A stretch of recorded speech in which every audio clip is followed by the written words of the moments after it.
Number one, learn something about your swing that you didn't already know. Prior to coming into TXG, Matty, did you have any sense of your delivery the way you do now? Did you have any idea of the nuances of what you do when you're good and what you do when you're bad? Maybe 10% of it, if not less. And I was above average. And that's a lot. That's a lot. Isn't it? I maybe knew roughly what my swing path was. Sure. I knew whether I was in or out. And that's literally it. I had no idea how much I was spinning the ball, no idea what my spin loft was, didn't know what my angle of attack was, and on down the road for 20 more variables. How many people do we meet that misdiagnose why something is happening? They think that their spinny shot is caused by maybe excess delivered loft, when actually it's a low strike in the head. All these sorts of things. Guys, we have the best technology in the industry in our fitting studios. Use it to your advantage. We do it. We use it to our advantage for you guys on your behalf. But all those data points that come up on there, they are educating you as to who you are as a golfer, what your DNA is, what your blueprint is as a golfer. You get value beyond the fit when you do that. That's what I like about that. So you kind of got a mini lesson with what you just said. Yeah. And if you ever go demo clubs again or go to a different fitting center, you have a reference point. Absolutely. I think that's a great point, a mini lesson, because this data can be interpreted whatever way you want. It can be from a technical aspect with the mechanics of your golf swing. It can be the dynamic performance of your golf club.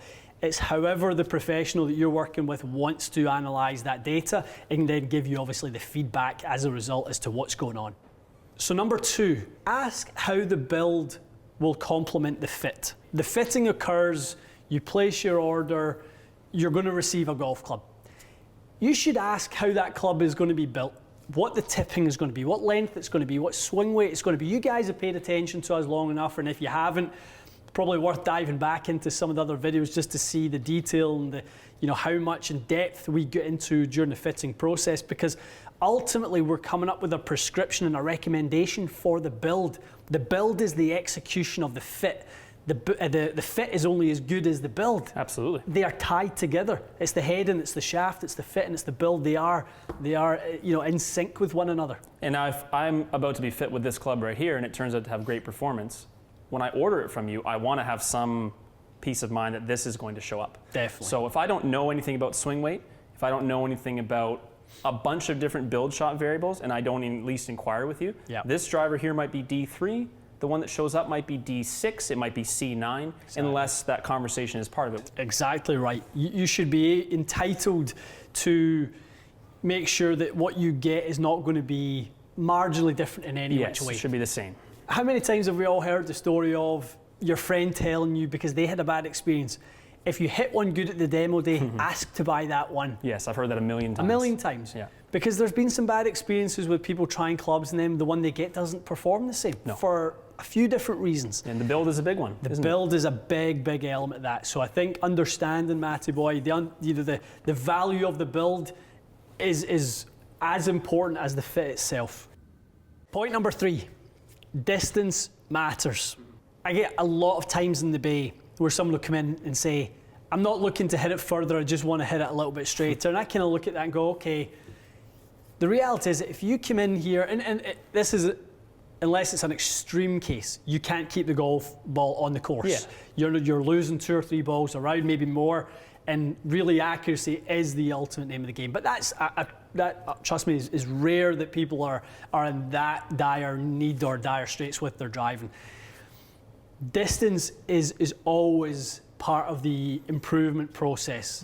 We offer you both. It's not like you have to choose between one or the other. Yeah. You're going to get both when you come here. You're going to hit it straighter, you're going to hit it longer. They're just tied into better performance.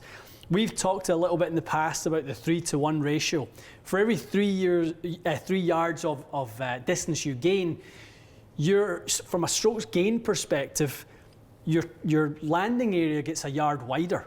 And that's the benefit of years of strokes gain data. 100%. And luckily for us with Arccos, it's not just pros anymore. Yep. We can actually see that average players benefit the same way, so we don't have to get into that argument. But the likelihood of a player finding a way to have such great face control and strike pattern to hit the ball super accurate, and so accurate that they don't need that extra 30 yards, pretty slim. Definitely. But the chances of you being able to get good contact in here, find them something they have good consistency with, making swings with the face relatively square, you know, good high launch and low spin. That 20, 30 yards would come a lot faster than it would from trying to teach someone or fit them to a club that makes their dispersion down to like basically nothing. So longer term, don't sacrifice distance. Don't think that you have to choose accuracy over distance.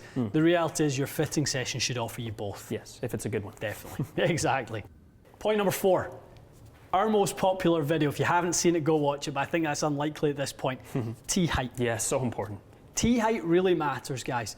Tee height offers you the ability to cater to your delivery, whether that's upward, whether that's downward, moving the strike around the head. We all know the value of that. These golf clubs are not flat-faced, especially in the woods. They have a little bit of curvature, bulge and roll. The face angles point in different directions, horizontally and vertically. So the upper part of the head has more loft than the lower part of the head. The toe points you a little, for a right-handed golfer, more right, than the heel points you a little bit more left. So the tee height will have an influence on that strike point, and understanding that is vitally important. Yes. Again, another reason, you know, we've seen certain drivers for you work better than others is that strike point, and we vary tee height to cater to that strike point. Absolutely, and that's just driver models. Now you've got different types of swings, different types of deliveries that come in. Certain tee heights will serve certain people better. Definitely. And I think the other thing that was pretty interesting, talking about things we didn't know before, strike point influence. Definitely. I had no idea how much a low strike spun the ball and robbed you of a bunch of distance. Yeah. I had no idea how much a high strike was the reason for that kind of bomb you hit on the course. It was like, what happened there? Yep. So I think paying attention to that tee height is going to be amazing to the results, but also like take note of what happened in your session. Yeah. Take a mental note of the thin one you hit, how much distance it lost, where was it on the face, and then have the Dr. Scholl's with you at the range so you can compare. Because you're not going to have this at the range, but you'll remember what happened. Tee height is definitely one, guys, that should not certainly be overlooked. Point number 5 is about controlling your spin loft. Again, new viewers to the channel maybe haven't heard that term before, spin loft, and understand truly what that is. And we, rather than describing it, we're actually just going to show you what that one is. So spin loft is the three-dimensional measurement of the dynamic loft of the driver and the angle of attack of the delivery. So whatever your angle of attack is, add the dynamic loft. That is going to be the ability for you to increase or decrease spin in the two-dimensional sense. It is affected by face to path as well. So if your face gets a little bit open and your path is a little bit out to in, that will widen your spin loft also. But we're going to talk about it in a truly two-dimensional sense right now, where we're going to basically adjust dynamic loft. Gotcha. Okay. That's nice. That's a lovely hit. Lovely hit.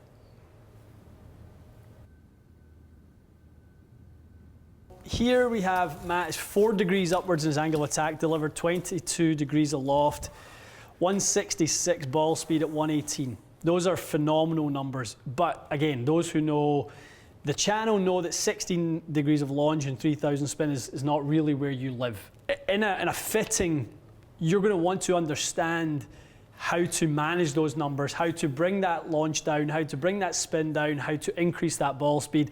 Moving those 3 things in a positive sense are going to really turn that carry number around. And a lot of people will be familiar with the ball that goes way too high. Doesn't go as far as they feel it should go. Exactly. You have a wide spin loft, is that the way to put it? Yeah. So the higher the number, in this case it was 22 degrees delivered. Yep. 4 degrees up. So it's minus in that case. So we take the 22, we subtract the 4, yes, where we're left with a spin loft of 18. Right, so 18, I know there's other variables strike, but let's say you have a spin loft of 30 versus 15, the 15 spins less. Absolutely, so that's a measurement of the force applied to the golf ball. Okay. 22 degrees of delivered loft versus 18 degrees of delivered loft, 10 degrees of delivered loft.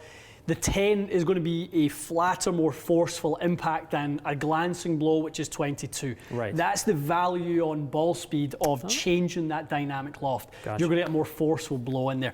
That's why you see the efficiency go up and down. So we will see, If we can get that club head speed to be exactly the same, very similar, we will see that club, that efficiency go back up to 144, 145, right, with the exact same delivery, which is 3 degrees into out and 4 degrees up.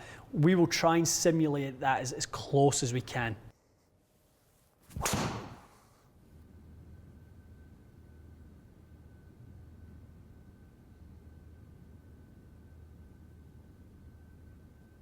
Okay, so by taking a TSI 2 11 degree, a TSI 3 9 degree, we've literally isolated the variable to the loft and the CG location. Those are the two things that are at play here. They're both contributing, and that's why with only 2 degrees of static loft difference, we can get a wider differential of 5 degrees because of the center of gravity, right? So you push pull the CG back, you push it forward. That's what really stretches out that dynamic loft difference. Effectively, the TSI2 is really more like a 13-degree driver. It's more like a 13 and the other one's more like an 8. Yeah. That type of thing. That may as well be the difference between these two. And that's your 5 degrees there? That's your 5 degrees. So we've kept the angle of attack the same, we've kept the speed the same. We see the reduction in dynamic loft increase the pressure into the golf ball because the strike is within a millimetre or so of each other. Yes. So guys, when we're fitting, these are the things that we're moving around to change the launch and spin. If we go over and look at the ball data now, we've taken a 166 16 launch 3000 and turned it into a flat bullet ball that is going to be a way more powerful flight. So we've basically flown it up to where the other one finished, and then we've gained another 20 on the roll. So guys, that's why in the fit, you shouldn't be looking for your fitter, go get me the low spin shaft. The circumstances have to create low spin. The shaft may be part of that, the head is part of that. I can guarantee you it's part of it. The center of gravity is part of that. And the shaft may be the icing on the cake, but don't look for the shaft to be the thing that cuts your spin in half, increases your ball speed by 3.5, 4 miles an hour. The shaft is not going to do that. Point number 6. Know your strike tendencies. One of the reasons that TXGB invested in GC Quad was the ability for us to know exactly where any golf ball was struck in the face. In the past, when we were doing indoor club fitting, we always knew there was a vulnerability to the result, the measurement, because the mishit, the strike high, low, toe or heel, may deflect the head in a direction. And indoors, you don't get the ability to read the gear effect, the curvature of the golf ball subsequently. You need to understand how that strike point either matches or hindered your delivery. Okay, so you might be the player who is into out with a slightly closed face, typical draw scenario, but you hit every shot in the heel. So all you do is get shots that curve out to the right. And you go, yeah, I'm over the top today. Yes. We've all played with people who misdiagnose the kind of cause of the ball flight. That's because not enough people understand their strike tendencies and how do the strike tendencies affect your delivery? How do they match your delivery? And how many people have you played with that toe the driver a little bit? Definitely. But they are actually a bit over the top and they think they hit a draw. Yeah, and I have great friends that do this and they say, I can hit a draw, how could I possibly be over the top? Because I'll try to help them and say, you should get a little more into out, this is how you work on it. Definitely. And for their understanding, it's not they don't believe me, but they're going, okay, but I've seen the ball draw. And I say, you absolutely have. But gear effect from the toe shot is how you're personally drawing the ball. And so that person would bark up the wrong tree in improvement. They'd bark up the wrong tree for club fitting. So if you don't know the strike point, I may go as far as to say strike point management might be the highest skill level a fitter can achieve. When you can start shifting that strike around the head by the head and shaft choices that you give a person, and that's a driver, that's also a wedge. Knowing that you can change the sort of height of the strike on a wedge is highly important by giving someone the right bounce, the right sole conditions that are going to allow them to do that. I think that may be the thing that separates a good fitter from a great fitter from an elite fitter, is being able to manage strike point around the head with whatever components you're using. And so if you have a fitter that talks strike point and you see it moving and they're addressing it, that's probably a good sign. It's a great sign. If strike point is either not measured or ever mentioned in your fit, even if it's with Dr. Scholl, something, if it's never mentioned, bit of a red flag? Red flag. Yeah. Big one. Run. Definitely. Yeah. Point number 7. Something I see happening in the bay an awful lot, even in my own fits. A lot of the time, my clients will say to me, you choose what grip I should use. I don't have the same feel as you and I don't have the same feel. No. We don't play the same grip. No. Regardless of what things we may share, similar traits, similar tendencies, ball flight speeds, etc. The likelihood is a Golf Pride Tour Velvet and a multi-compound grip, they feel so different. People will have different reactions to those grips, different levels of traction. They have different taper rates. All those things are part of the fitting itself. The grip choice should not be overlooked as an afterthought in the fitting process. Especially because it will leak into the part we talked about with the build. If it's heavy, if it's light, it matters. The fitter needs to know. And the fitter needs to know if you have a preference. If you don't have a preference, you might be okay with some kind of general interest grips like this. This one I find works well for me enough, but the reality is if you said to me, you need to get your very best out of today's test, I'll ask you to put a multi-compound on. We go and change it, don't we? We do it every time. For some people, there's grips that I hold, I couldn't swing a club because I feel like I'm gonna let go of it. There's others that feel like I can swing it at my fastest. So it has to be mentioned. It's one of the reasons I think our fits allocate a little bit more time than if you go to a fitting centre, because we do have an air compressor in the back where we will blow grips on and off. If a client comes in and they have extra large, glove size hands, I can't expect them to get a good fit, using what we have here. I'm going to have to go back there and get, some jumbo or oversized grip for them to be able to apply the right grip pressure, to get control of that club face, all those things. I cannot risk someone driving an exceptional amount of time, taking time out of their day, spending their hard-earned money to come here and be let down for a reason such as the grip size or texture. Basically the first thing that goes on the club, the only thing that touches the club. That's what we always say. Yeah, if you don't get that right, then you're right. It's probably just a little bit downhill from there. Definitely. It really is. Definitely. Okay, point number 8. At the end of the fit, make sure you verify the fitter's choice against your current driver. You will do this at the start of the session. You warm up with your own, but make sure you go back at the end and verify that one last time, because so often I see as a bit of a selling technique is players start with their driver, warming up, get some mediocre results, and then, there's a sweet spot in every session. It might be after 30 minutes, 35, 40 minutes. Somewhere in there, people are warmed up, they have their timing, they're adjusting to the situation, they're in a real sweet spot of their swing. When you're in that and the club fitter has given you that look like they really know and they really believe in their choice for you, go at that point, can I just test this against my own again and just see how big the difference would be? And we've started retesting at the end of our tests to make sure that kind of, I guess, the order bias is taken out. Definitely. So at the very least, mention it to your fitter. Would you say at the start, just say to them, I'm going to want to test this at the end. Absolutely. Just can you manage it's probably an hour session. Please manage our time, because if we get to the end, you're ready for me to leave, which is fine, and I haven't hit this again, I'm not buying a new driver. That's a great point, because there will be times if you go to a company that maybe don't offer that, and you're at the end of the line, and maybe they have someone waiting to come in the bay or something like that, and ultimately they're probably trying to sell a golf club to you. It is a business. That's what the business is to sell some clubs. Yeah. They may not have allocated that time to you to the point where then you start to maybe rush them, panic them a little bit. Yes. I think, and guys, all these points, all 12 of these points that we're making today are for you to take control of your session. Yes.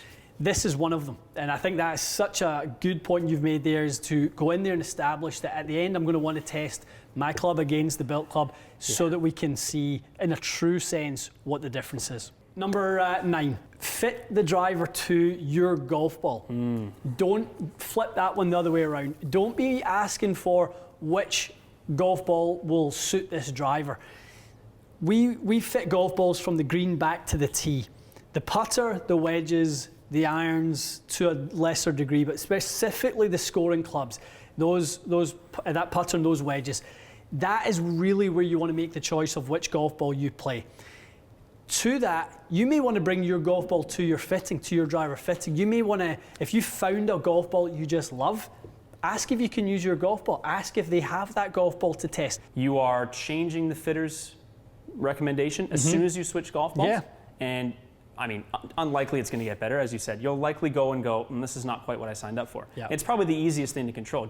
I would say, just bring the sleeve. Bring your sleeve. Then, worst case, we have a million balls here, but if someone comes in with an obscure ball they love, Ronnie does it all the time. He's got his exact Mizuno ball. He's always armed and ready. We have Mizuno balls. He doesn't want them. He wants his own. And that's fine, because he knows these are the balls I play. And so his fit ends with, as you said, less variables, less doubt, and your finished built club is being hit with the same ball you hit in the thing, and it only makes sense. It would make no sense to do it any other way.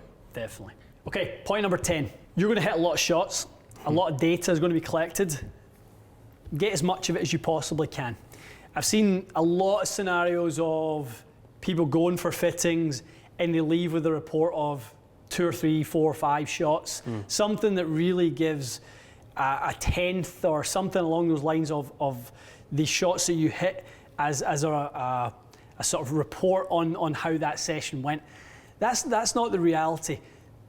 Again, I love that Foresight have every shot that you hit pings into the cloud, goes straight onto the user's account. The best. You have access to all of it. Yes. In a full bag, that might be 200 shots. I know, it's amazing. Why would we pick 5 from each just to cherry pick the top best performing shots? With any club, and I think one thing people are familiar that we do with any test is if I make a swing as the tester, or if I'm being fit, I say to you sometimes, Ian, that was 100% me. Yeah. You know, I was in the middle of a sneeze. I was looking out the window. It was the worst swing I've made. It's not the club. Yeah. You go, no problem. It comes out of the data. We'll delete it there and then. Then and there on the spot. So when Yeah. I go home and there's 200 shots in, I know that there are 200 shots that at least represent the equipment. And performance is never analysed in a bite-sized sense anyway. And that doesn't mean just because you'd one good round you're going to have a great season. Yeah. That's a bit like taking 5 shots from a session and thinking that was a great session.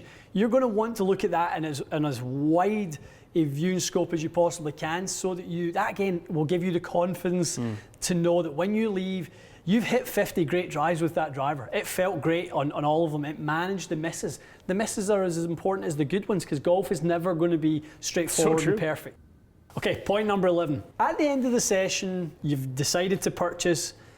Again, ask how close the driver that you have tested will be to the eventual product that you receive. Yes. Okay, we said earlier on, the build is as important as the fit, and that's truly important. But ask that question, how close is the demo club to the eventual club? What are the differences? If there's a grip choice that you've made, and it's 6 grams or 9 grams or 10 grams heavier or lighter, what is that going to do? Is that going to change the feel? Make sure that the fitter is giving you all that information as to what those components are going to do, so there's no surprises when you get on the first tee. And again, we talked about it earlier, you turn up and you just go, this just doesn't feel the same. Yeah, it's not quite right. This is a curveball for me. It doesn't feel like what I experienced in the Bay, and maybe you're unaware of why that is. So let's say you build this for me, comes to my door, it's perfect. Yep. It's exactly the same as this to like the millimeter. My own personal swing ability may vary that day. I might not be feeling it. I may hit it poorly. But you know what I won't do that day is go, I wonder if the club's bad. Because I'll know for sure, because I'll have your full report from the build and I ask the right questions. Yep. At least at that point I can go, I'm not swinging great today. Definitely. No problem. I'll be at it tomorrow, kind of thing. Okay, guys, last but not least, point number 12. Trust your instincts, okay? You know your own game. You're the only one that is there every single game you play, experiences every shot that you hit. If you have a opinion, if you have a specific shot that you would like to discuss or talk about, don't let a fitter try to tell you that you don't know what you're talking about. Fittings are very condensed, small, bite-sized example of the shots that you can hit. And sometimes the environment isn't all that comfortable for people, whether that's indoor or outdoor. So always trust your instincts as to what you feel from any golf club. I've seen so many times over the years, fitters use technical information or knowledge to basically try to undermine a player and what they feel in a certain club. I've come to really trust people's opinion over the years, to the point where if somebody goes, yeah, I've changed from one shaft to another and I know they're both 65 grams, they'll go, yeah, this one's way lighter. I've come to trust that they're actually going to be right in that sense. Because you might argue, even if they're wrong, it doesn't matter. Exactly. They're going to react to it. You almost can't be wrong because it's what they feel. Exactly. Your confidence will be affected by it. You will perform 100%. differently. No, it's very well said. I think communication is probably the best. Yeah. I don't know, the best way to avoid issues. Mm-hmm. You can't guarantee the fitter's ability, personality, intentions, but you can give them. Honestly, this video might as well be how to give your fitter the best chance to fit you properly. Yeah. It's kind of what you're doing. You're kind of going, I'm going to tell you as much as I can. I'm going to tell you what I think. I'm going to tell you how I play at home, and maybe the strike is a little bit different. Yeah. If I don't tell the fitter that, then you're right. I'm only going to get what happened based on today. I won't get the full picture of my golf game. Definitely. Yeah. The only thing I would say is, I guess, the counter argument. You need to give your fitter a chance. 100%. You paid them because they're an expert. Yep. Don't pay them if you think you know more. Yeah. Why would you do that? Yeah. I'm not going to pay someone to paint my house if I can do it better. It's just stupid. So I would say go in. I'm not coming in. Don't go period if you don't think the fitter's competent. Correct. Don't go period. Correct. So I've come in. I'm assuming that you have a good level of competence. I'm still going to give you my opinion. Yeah. But I'm not going to sit here going, oh, Ian said TSI 3 and 8. I think he's wrong. Maybe, but give him the benefit of the doubt, or her, because that's why you came. We're going to work at it together. It is definitely not a sort of one-directional conversation. Yeah. It has to have back and forth. That's why I always say to people, let me know what you feel. Let me know what you experience. Whatever it may be, whatever may stand out, just tell me, because it means something to you. And you're the only one who has to hit that club. So that means something to me, and I can then apply what you feel into the choices, whether it's balance point or flex or head weight or grip size, whatever. Yeah. All those different things are variables that we can add in there based on what you guys are feeling and experiencing. And then, trust me, at the end of it, if you have that input, the fitter has listened and has given you sort of great feedback as to why you're feeling those types of things, you will both feel great about the session at the end of it. You'll both feel like you really walked away and that was a really sort of well thought out, well executed session. You know, we've done this for so long.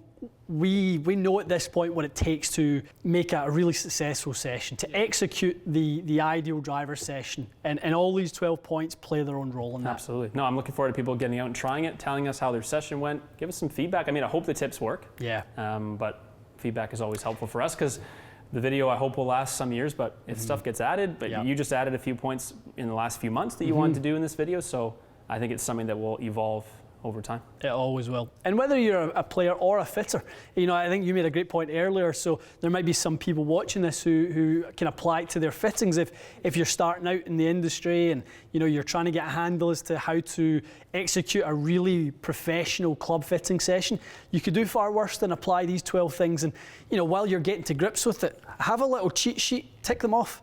You know, are you addressing spin loft? Are you addressing the grip specifically for that player's needs, etc., etc. Tick all those off. By the end of it, I think you're going to have some really, really happy clients leaving your fitting bay. I agree. Excellent. Okay, guys, hope you enjoyed that. Stay tuned for more. We'll see you again soon.